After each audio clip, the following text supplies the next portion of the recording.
मुग़ल दौर की शहज़ादी मोनैश हिस्सा 2। बच्चों के लिए एक तारीख़ी कहानी, कहानी के अंदर कहानी। इरबी रातन/1001 कहानियाँ के अंदाज़ में। तमहीद, दादी अम्मा की दी हुई किताब। ये कहानी मैं खुद सुना रही हूँ। मेरा नाम शहज़ादी मोनिशा है। ये वही कहानी है जो मुझे मेरी दादी अम्मा यानी मेरी माँ की माँ ने दी थी। एक दिन उन्होंने मुझे एक बहुत पुरानी खूबसूरत जल्द वाली किताब दी। इसके सफ़हात से वक्त की खुशबू आती थी। उन्होंने प्यार से मेरे सर पर हाथ रखा और कहा, मोनिशा, इस किताब को संभाल कर रखना। इसे बच्चों को पढ़कर सुनाना। इसमें कहानियां हैं, मगर हर कहानी के अंदर एक और कहानी छपी है। बिल्कुल इरबी रातों 1001 कहानियों की तरह यह भी एक कहानियों की किताब थी, कहानी के अंदर कहानी। मैंने उन कहानियों को गौर से पढ़ा, अपने लफ्ज़ों में लिखा और अब मैं यही कहानियां बच्चों को सुनाती हूँ ताकि वो ख्वाब देखना सीखें और रहम अक्ल और इंसानियत की कदर समझें। पहली रात, संगमरमर और चांदनी की सरगोशी। आज की पहली रात में तुम्हें अपने महल की कहानी सुनाती हूँ। ये फजर से कुछ पहले का वक्त था। संगमरमर के राहदारियों में रात की ठंडक बसी हुई थी। मैं जालीदार खिड़की के पास बैठी मुग़ल बागात को देख रही थी। चांदनी पानी की नहरों पर पड़कर चांदी की तरह चमक रही थी। तेल के दिए की हल्की रोशनी में मैं लिख रही थी, पुरसुकून, यकसू और सोच में डूबी हुई। दादी अम्मा कहा करती थी, असल ताकत हमेशा शोर नहीं मचाती। कभी वो लफ्ज़ों में होती है, कभी धागों में, कभी मौसीकी में और कभी सोच में। इस वक्त मेरी उम्र सिर्फ 18 बरस थी। दूसरी रात, वो शहज़ादी जो खामोशी को चुनती है। मैं एक मुअज़्ज़ज़ मुग़ल ख़ानदान की सबसे छोटी बेटी थी, जिसका ताल्लुक़ शाही दरबार से था। सुर्ख पत्थर और सफ़ेद संगमरमर के महल में रहते हुए भी मुझे सादगी और अपनी निजी ज़िंदगी अजीज़ थी। मैं सूरज निकलने से पहले उठती, शायरी पढ़ती, रियाज़ी और फलकियात सीखती। दोपहर तक फ़ारसी और उर्दू की खुशख़त्ती की मश्क करती, इतनी साफ़ के तजर्बाकार कातिब भी रुक कर देखते। मैं ना मग़रूर थी ना लालची। खादमाएँ मेरी नरमी को याद रखतीं और उलमा मेरी समझदारी की कदर करते। तीसरी रात, छपी हुई तहरीरों का हुनर। दादी अम्मा ने मुझे सिखाया था कि हर बात ऊंची आवाज़ में कहना ज़रूरी नहीं। मैं नक्शो निगार, तस्वीरों और कढ़ाई के डिज़ाइन से ऐसी खुफिया तहरीरें बनाती जिनमें असल पैगाम छुपा होता। जिन्हें मैंने खुद सिखाया, सिर्फ वही उन्हें समझ सकते थे। शाही दरबार मुझ पर भरोसा करता था, मगर मैंने कभी फ़ख्र नहीं किया। मेरा मानना था, अक्ल सबसे ज़्यादा महफूज तब रहती है जब वो खामोश हो। चौथी रात, ज़ीनाना में मौसीकी। शाम के वक्त में बैन और सत्तार बजाती।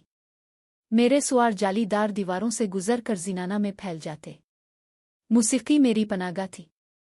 सियासत दर और सरगोशियाँ कुछ देर के लिए रुक जाती। महल की औरतें खामोशी से सुनते जैसे कोई दुआ सुन रही हो। पांचवीं रात, जायकों की खुशबू, बावर्ची खाने की कहानी। मुझे पकाने और मीठा बनाने का भी ख़ास शौक था। मैं शाही बावर्ची खाने में जाकर खामोशी से काम देखती और सीखती। मैं ज़ीनाना के लिए नफीस खाने और नाजुक मिठाइयाँ तैयार करती, शीरमाल, कुल्फ़ी, हलवा, खुशबूदार चावल और नरम नान। मेरे हाथ के जायके में नरमी और मोहब्बत होती। ख़वातीन कहती थीं कि इन पकवानों में सुकून है। मैं जानती थी खाना भी एक दुआ हो सकता है। छठी रात, धागों और लिबास की कहानी। मैं अपने कपड़े खुद डिज़ाइन करती और खुद ही सीती। कमल के फूल, चांद और बैल बूटों की कढ़ाई करती। सर्दियों के लिए ऊनी शालें और ख़ास मौक़ों के लिए रेशमी लिबास बनाती। कई ख़वातीन वो लिबास पहनती बग़ैर ये जाने कि उन्हें किसने बनाया है। मेरे लिए लिबास सिर्फ पहनने की चीज़ नहीं थे, वो भी कहानियाँ थे। सातवें रात, हाथ से बने ज़ेवरात। मैं धागों, शीशे और पत्थरों से ज़ेवरात बनाती जो देखने में बिल्कुल असली लगते। हर ज़ेवर के पीछे एक कहानी होती, कभी सितारों की, कभी किसी भोली बसरी मलिका की। एक दिन दरबार में पहने गए एक हार के बारे में बादशाह ने सवाल किया। इसका जवाब जानबूझकर अधूरा छोड़ दिया गया। आठवीं रात, तस्वीरों में कैद कहानियाँ। मैं तस्वीरें बनाकर कहानियाँ तख्लीक करती, खादमाओं की हंसी, बच्चों का खेल, उलमा की थकन। फिर उन तस्वीरों के नीचे लफ्ज़ लिखती। ये छोटी छोटी तस्वीरी कहानियों की किताबें खामोशी से चंद खास हाथों तक पहुंच जाती। नवीं रात, वफादारी का इम्तिहान।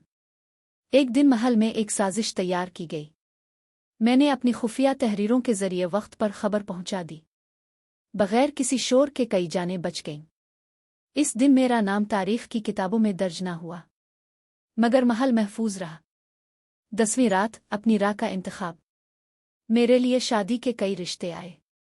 मैंने सबको नरमी से इनकार कर दिया। मैं मोहब्बत के खिलाफ नहीं थी, मगर अपनी आज़ादी और अपने मकसद को छोड़ना नहीं चाहती थी। मैंने इल्म, फिन और खिदमत को चुना।